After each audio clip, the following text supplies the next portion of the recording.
વિદ્યાર્થી મિત્રો, ધોરણ 9 વિજ્ઞાનના વાર્ષિક પરીક્ષાના આઈએમપી નમૂનાનું જે પ્રશ્નપત્ર છે, જે બ્લુપ્રિન્ટનું પેપર છે, એનું આપણે લાસ્ટ વિડીયોમાં વિભાગ એ અને બીનું સોલ્યુશન જોયું હતું.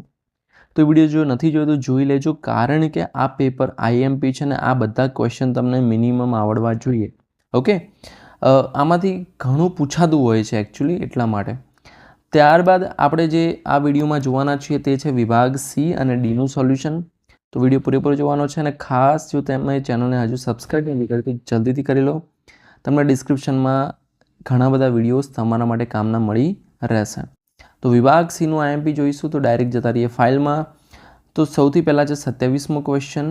કોઈ પદાર્થના ગલન બિંદુએ અથવા ઉત્કલન બિંદુએ તાપમાન કેમ અચળ જળવાઈ રહે છે? કારણ આપી સમજાવો.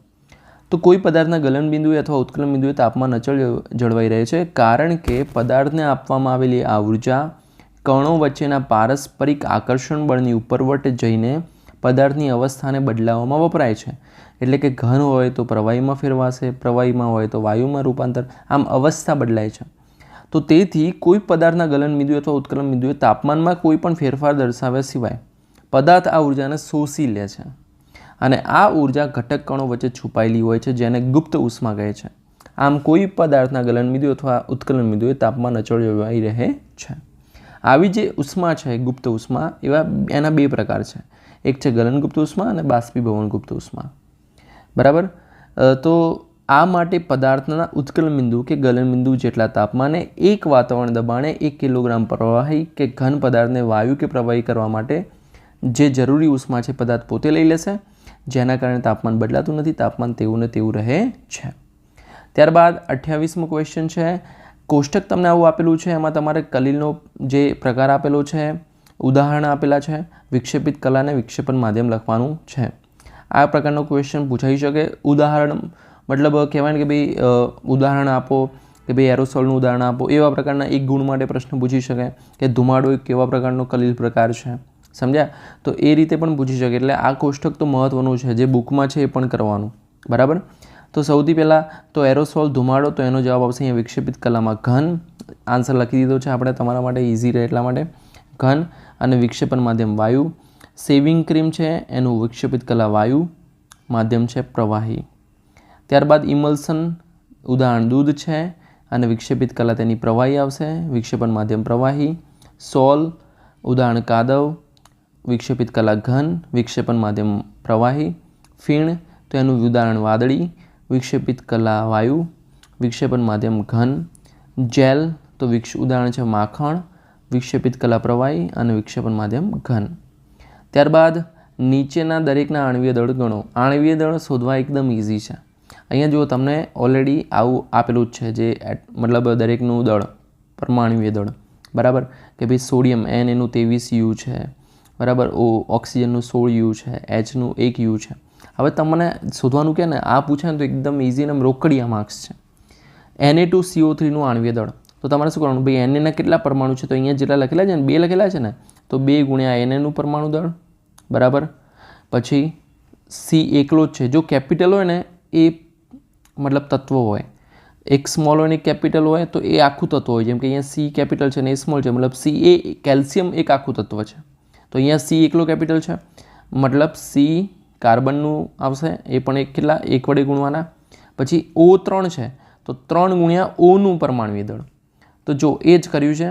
પછી 2 ગુણ્યા Na નું પરમાણુય દળ વત્તા 1 ગુણ્યા કાર્બનનું પરમાણુય દળ, 3 ગુણ્યા ઓક્સિજનનું પરમાણુય દળ. હવે Na કેટલું છે? તો એનું 23 છે, 23 લખી દીધા. 2 ગુણ્યા 23. કાર્બનનું કેટલું છે? 12 છે, તો 1 ગુણ્યા 12. ઓનું કેટલું છે? તો 16 છે, તો 3 ગુણ્યા 16. તો 23 × 46, 12 × 12, 16 × 48, તો જવાબ આવશે 106 યુ. એવી જ રીતે KOHનું પણ તમે શોધી શકો કે ઓક્સિજન અને હાઇડ્રોજન, પોટેશિયમ, ઓક્સિજન, હાઇડ્રોજન, તો 3 તત્વો છે. તો 3 3 ને 1 1 જ છે, એટલે 1 ગુણ્યા Kનું પરમાણુ દળ વત્તા 1 ગુણ્યા ઓક્સિજનનું પરમાણુ દળ વત્તા 1 ગુણ્યા Hનું પરમાણુ દળ. હવે Kનું કેટલું છે? 39 છે. બરાબર છે, 39, યસ. વત્તા ઓક્સિજનનું 16 વત્તા હાઇડ્રોજનનું 1, તો 39 × 39 બધું એનું જ આવી જશે. 39 વત્તા 16 વત્તા 1, તો 39 ને 1 40, 40 ને 16 56 યુ. એવી રીતે CO નું પણ મળી જાય. એકદમ ઇઝી. આ પૂછાતો તો તમને મજા આવી જાય. બરાબર, તરત માર્ક્સ મળી જાય.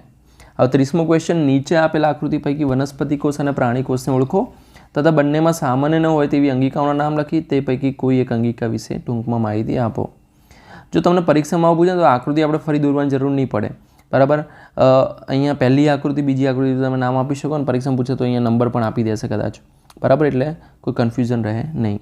તો આ જે છે દિવાલોવાળું તમને દેખાય છે, આ કોષ દિવાલ એ વનસ્પતિમાં હોય, બરાબર, પ્રાણી કોષમાં હોય નહીં. એટલે એક તો થઈ ગઈ કોષ દિવાલ. બીજું હરિતકણ વનસ્પતિ કોષમાં હોય, પ્રાણી કોષમાં હરિતકણ હોય નહીં. તો અહીંયા લખી દીધું છે ઓલરેડી. વનસ્પતિ કોષ, પહેલો વનસ્પતિ કોષ છે, બીજો પ્રાણી કોષ છે, આ હરિતકણ છે, આ છે કોષ દિવાલ અને તારા કેન્દ્ર છે એ વનસ્પતિમાં હોતું નથી. તો વનસ્પતિ કોષમાં હરિતકણ જોવા મળે છે તથા પ્રાણી કોષમાં તારા કેન્દ્ર જોવા મળે છે. હરિતકણ જે એ દ્રવ્ય છે જે હરિતદ્રવ્ય ઉત્પન્ન કરે. હરિતકણ એ છે કે જે હરિતદ્રવ્ય ઉત્પન્ન કરે, જ્યારે તારા કેન્દ્ર એ પ્રોટીન ઉત્પન્ન કરે છે. આ ઉપરાંત વનસ્પતિ કોષમાં આવેલ રસધાનીનું કદ મોટું હોય છે, જ્યારે પ્રાણી કોષમાં આવેલ રસધાની નાના કદની હોય છે. વનસ્પતિ કોષમાં કોષ દિવાલ જોવા મળે છે, જ્યારે પ્રાણી કોષમાં કોષ દિવાલ જોવા મળતી નથી. ઓકે, ત્યારબાદ નીચેના વિધાનો પૂર્ણ કરો. મૃદુતક પેશીમાં સ્પષ્ટ કોષ કેન્દ્ર અને ઘટ કોષરસ જોવા મળે છે, પરંતુ રસધાનીઓનો અભાવ હોય છે. કારણ કે મૃદુતક પેશીની અંદર મોટા પ્રમાણમાં વાયુ કોટરો આવેલા હોય છે, જે વનસ્પતિને તરવા માટે ઉપયોગમાં આવે છે, જેથી તેમાં રસધાનીનો અભાવ જોવા મળે છે.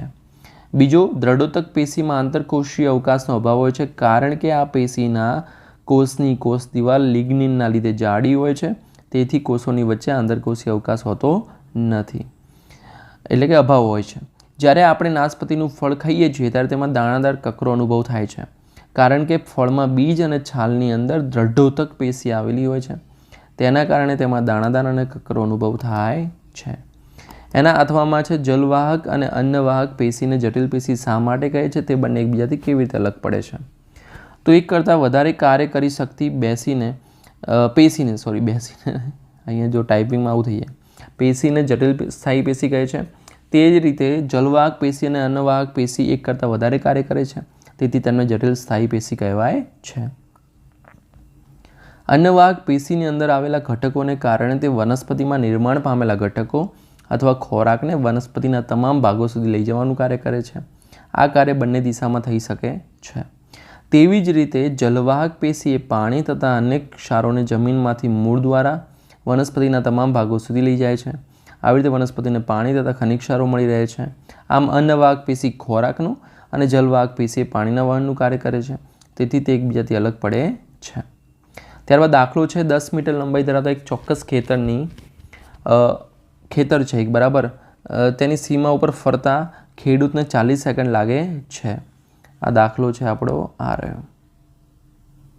ઓકે, તો એક ખેતર છે અહીંયા, આઈ થિંક ચોક્કસ ખેતર કીધું છે, અહીંયા ચોરસ ખેતર આવવું જોઈએ, વાંધો નહીં. ચલો, ચોરસ ખેતર છે, 10 મીટરની લંબાઈ છે, બરાબર. હવે 40 સેકન્ડ લાગે છે. તો પહેલાં તો આપણે ચક્કર પૂર્ણ કેટલું કરે છે? તો 40 સેકન્ડમાં એક ચક્કર પૂરું થાય, તો 2 મિનિટ 40 સેકન્ડ એટલે કેટલી થશે? 140 સેકન્ડ થશે. 2 મિનિટ એટલે 160 120 વત્તા 40 એટલે 140 સેકન્ડમાં થતા ચક્કર કેટલા? તો 140 ભાગ્યા 40 એટલે કેટલા આવશે? 3.5 ચક્કર. હવે 3.5 ચક્કરમાં જો પહેલેથી ચાલુ કરું એથી ચાલુ કરજો, આખો રાઉન્ડ પૂરો કર્યો, એક ચક્કર, ફરી બીજું ચક્કર, ફરી ત્રીજું ચક્કર. હવે આપણે અડધું ચક્કર એટલે અહીંયા બી સુધી આવીશું. હવે એ બી એટલે આ શું થયો? વિકર્ણ થયો, રાઈટ. તો મારે શું શોધવાનું? વિકર્ણની લંબાઈ શોધવાની છે. તો 3.5 ચક્કરના અંતે સ્થાનાંતરનું મૂલ્ય એ બી જેટલું હોય તો પાયથાગોરસનો નિયમ લાગશે, કારણ કે આ કાટકોણ ત્રિકોણ હશે. તો એ બીનો વર્ગ બરાબર 10નો વર્ગ વત્તા 10નો વર્ગ, 10નો વર્ગ 100 વત્તા 100 એટલે 100 200, 200નું વર્ગમૂળ એટલે 10 વર્ગમૂળમાં 2 મીટર. તો ખેડૂતે આટલું સ્થાનાંતર કર્યું હશે. ત્યારબાદ 33મો, એક છોકરી 12x12 મીટર પરિમાણ ધરાવતા એક બગીચાની બરાબર મધ્યમાં બેઠી છે.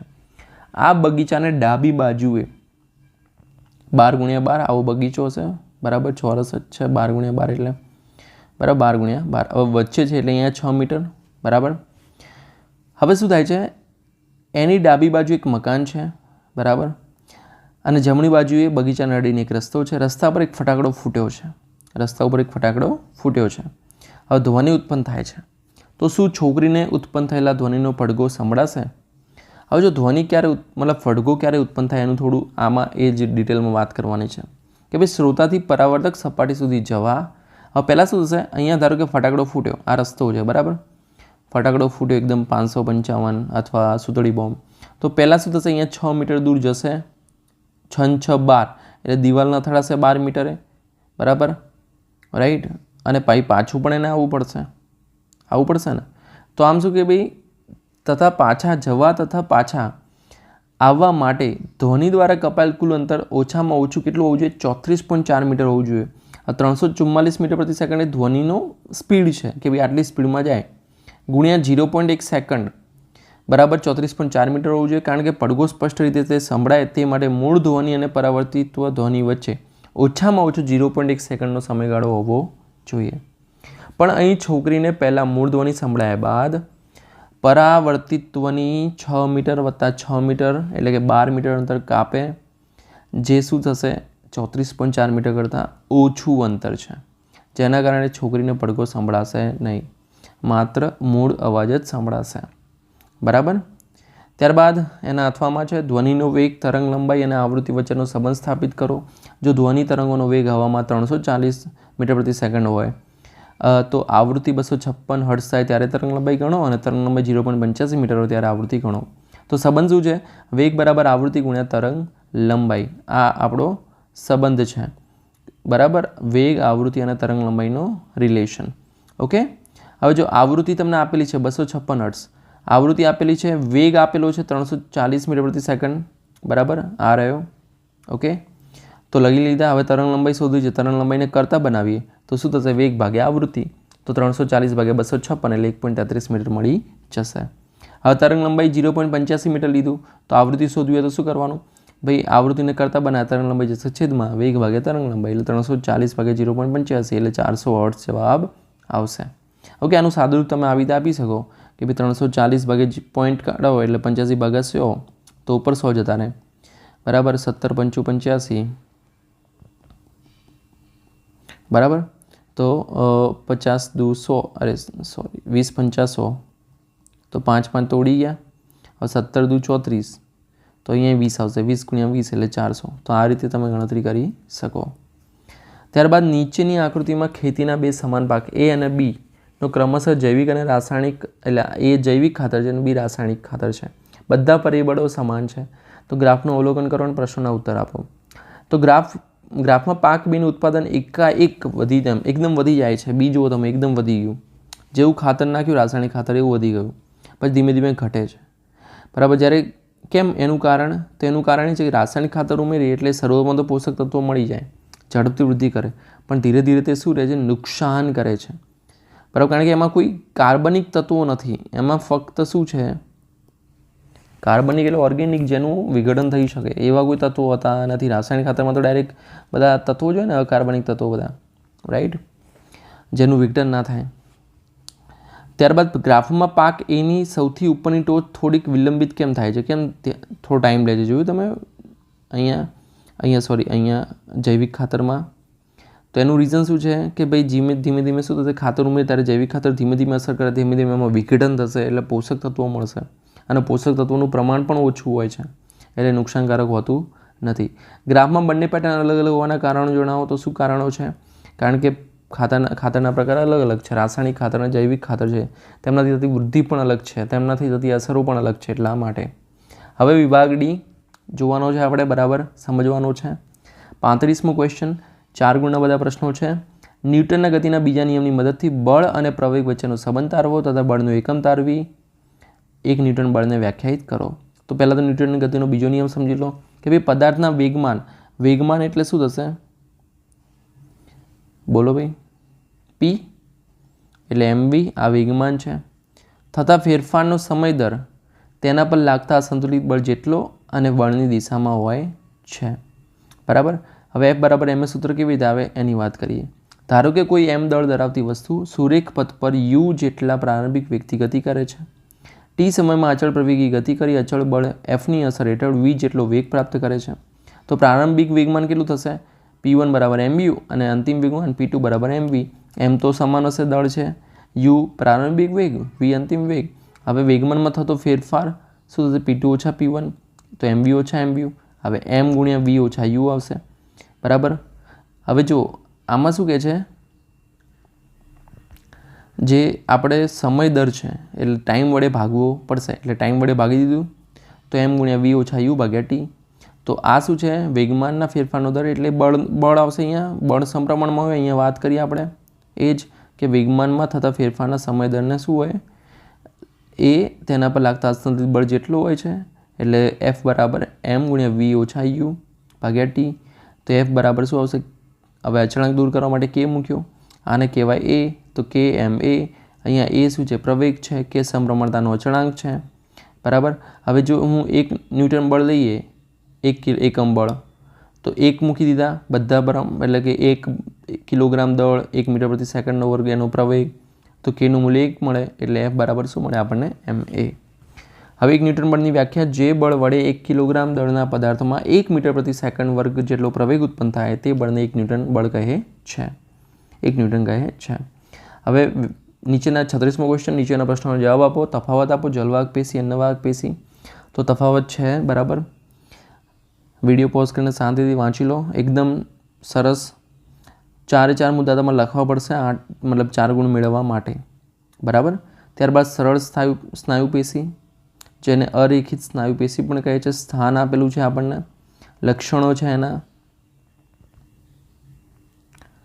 ત્યારબાદ 37મો ક્વેશ્ચન, 5 સેમી બાજુ ધરાવતો, આ બહુ સરસ પ્રશ્ન પૂછે છે ઉત્પ્લાવક બળને લગતો, કે ભાઈ 5 સેમી બાજુ ધરાવતો એક ઘન પહેલાં પાણીમાં અને ત્યારબાદ સંતૃપ્ત મીઠાના દ્રાવણમાં ડુબાડવામાં આવે છે, તો કયા કિસ્સામાં વધુ ઉત્પ્લાવક બળ લાગશે?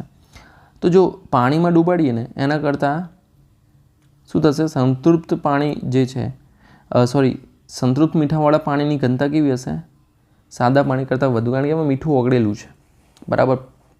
હવે જ્યારે તમે અંદર કોઈ પદાર્થ નાખો તો સંતૃપ્ત મીઠાવાળા પાણીમાં સાદા પાણીની સાપેક્ષે ઘન પર વધુ ઉત્પ્લાવક બળ લાગશે, બરાબર.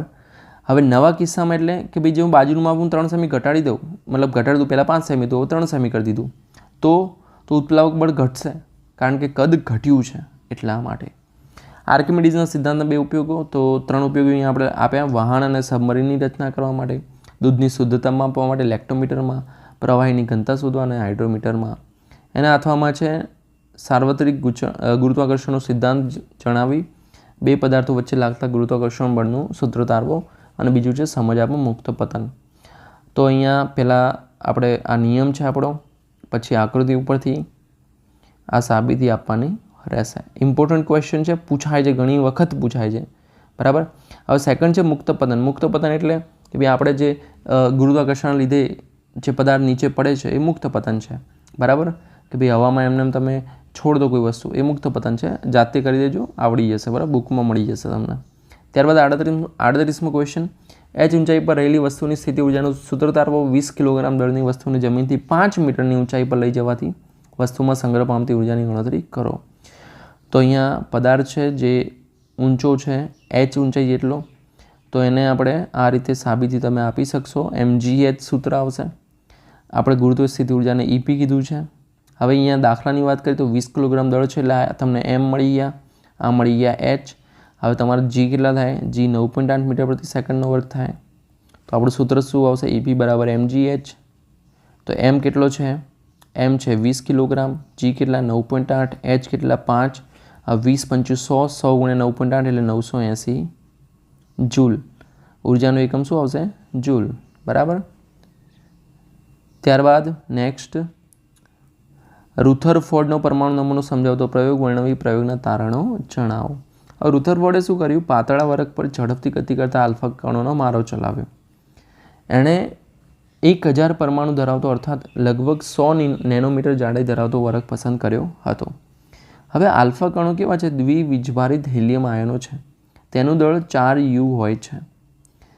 હવે જ્યારે ગતિ કરવામાં આવી ત્યારે કેટલાક લાઇનસર પસાર થઈ ગયા, બરાબર, કેટલાક ફરી અથડાડીને પાછા આવ્યા. તો મતલબ શું કે ભાઈ અંદર જતા રહે છે કિરણો, મતલબ ખાલી ભાગ હશે, રાઈટ. અને વચ્ચેથી કેટલાક પાછા આવે, મતલબ વચ્ચે કંઈક હશે. તો શું છે ભાઈ, અહીંયા રુથરફોર્ડે એવું અનુમાન કર્યું હતું કે સોનાના પરમાણુમાં રહેલા અપરમાણુય કણો દ્વારા આલ્ફા કણો વિચલન પામશે નહીં. અહીં પ્રોટોન કરતાં આલ્ફા કણો વધારે ભારે હોવાથી વધુ વિચલનની અપેક્ષા ન હતી. તો રુથરફોર્ડનો આના તારણ શું હતું? તો પહેલું હતું કે સોનાના વર્ગમાંથી મોટા ભાગના આલ્ફા કણો વિચલન પામ્યા વગર સીધા જ પસાર થઈ જતા હોવાથી તેવું કહી શકાય કે પરમાણુનો મોટો ભાગનો વિસ્તાર શું હોવો જોઈએ? ખાલી હોવો જોઈએ. ખૂબ જ થોડા આલ્ફા કણો પોતાના માર્ગમાંથી વિચલન પામે છે, જે દર્શાવે છે કે પરમાણુમાં ધન વીજભારિત ભાગ એ ખૂબ જ ઓછી જગ્યામાં રોકાયેલ છે. અતિશય ઓછી માત્રામાં આલ્ફા કણો 180 ડિગ્રીના ખૂણે વિચલિત થતા હતા. 180 એટલે સીધે સીધા પાછા આવી ગયેલા, જે સૂચવે છે કે સોનાના પરમાણુનો સંપૂર્ણ ધન વીજભારિત ભાગ દળ પરમાણુના અંદરના ભાગમાં ખૂબ જ ઓછી જગ્યામાં સંકલિત થયેલો હોવો જોઈએ. રુથરફોર્ડે ગણતરીથી નોંધ્યું કે પરમાણુની ત્રિજ્યા તેના કેન્દ્રની ત્રિજ્યા, જો ભાઈ પરમાણુ જે ત્રિજ્યા હશે ને, વચ્ચે કેન્દ્ર હોય અને આજુબાજુ ઇલેક્ટ્રોન ફરતો હોય, તો એની ત્રિજ્યા કરતાં કેન્દ્રની ત્રિજ્યા 10⁵ ગણી ઓછી છે. વિચારો કેટલી ઓછી છે. એના અથવામાં છે. બહુ જ સરસ ક્વેશ્ચન છે, એકદમ ઇઝી. જોઈને તમને સ્ટાર્ટિંગમાં એવું થાય કે ભાઈ આમાં શું આવશે, પણ એકદમ સહેલું છે. Cl એટલે ક્લોરિન, Si એટલે સિલિકોન, Al એટલે એલ્યુમિનિયમ, Ar એટલે આર્ગોન. હવે જો પ્રોટોનની સંખ્યા અને ઇલેક્ટ્રોનની સંખ્યા સેમ હશે, બરાબર, પછી પરમાણુ દળ છે ને એ પ્રોટોન પ્લસ ન્યુટ્રોન બંનેનો સરવાળો કરવાનો એટલે પરમાણુ દળાંક મળે, અને પરમાણુ ક્રમાંક એટલે પ્રોટોનની સંખ્યા, બરાબર. એટલે પ્રોટોન, ઇલેક્ટ્રોન અને અહીંયા પરમાણુ ક્રમાંક ત્રણ સેમ આવશે. તો ચલો, તમને અહીંયા પહેલાં ક્લોરિનમાં શું આપેલું છે? ન્યુટ્રોનની સંખ્યા 18 અને પરમાણુ ક્રમાંક આપેલો. પરમાણુ ક્રમાંક 17 એટલે આ 17 હશે, આ પણ 17 હશે. હવે પરમાણુ દળાંક એટલે શું થશે? ન્યુટ્રોન વત્તા પ્રોટોન એટલે 18 વત્તા 17, તો કેટલા આવશે? 35. હવે બીજામાં જુઓ, સિલિકોનમાં પ્રોટોનની સંખ્યા 14, તો આ 14 આવશે, આ પણ 14 આવશે. હવે પરમાણુ દળાંક કેટલો આવશે? તો 28 છે, તો અહીંયા ન્યુટ્રોન કેટલા થશે? પ્રોટોન 14 છે, તો ન્યુટ્રોન 14 જ હશે, કારણ કે 14 ને 14 28, પરમાણુ દળ 28 થયું છે, તો માટે. હવે અહીંયા ઇલેક્ટ્રોનની આપી દીધું, મતલબ 13, આ 13, દળ 27 છે, 27માંથી 13 બાદ કરો, 14. ત્યારબાદ આર્ગોન, તો પરમાણુ ક્રમાંક 18, તો આ બંને 18 આવશે. હવે દળાંક શોધવો છે, તો 18 વત્તા 22 કરી દો. પ્રોટોન વત્તા ન્યુટ્રોન કેટલા આવશે? 40. તો અહીંયા ઓલરેડી આન્સર લખી દીધો છે ને, એકદમ ઇઝી. તો બધા મિત્રો, આ વિડીયોમાં આપણે કમ્પ્લીટ કર્યું સી અને ડી વિભાગ. એ અને બીનું લિંક તમને ડિસ્ક્રિપ્શનમાં મળી જશે. આઈ એમ શ્યોર તમને આ પેપર બહુ જ ઉપયોગી રહ્યું હશે. અને વિદ્યાર્થી મિત્રો, ખાસ તમે ચેનલને સબસ્ક્રાઈબ કરો, તમારા મિત્રોને આ વિડીયો શેર કરો. ફરી મળીએ નેક્સ્ટ વિડીયોમાં. ત્યાં સુધી good bye, take care, all the best.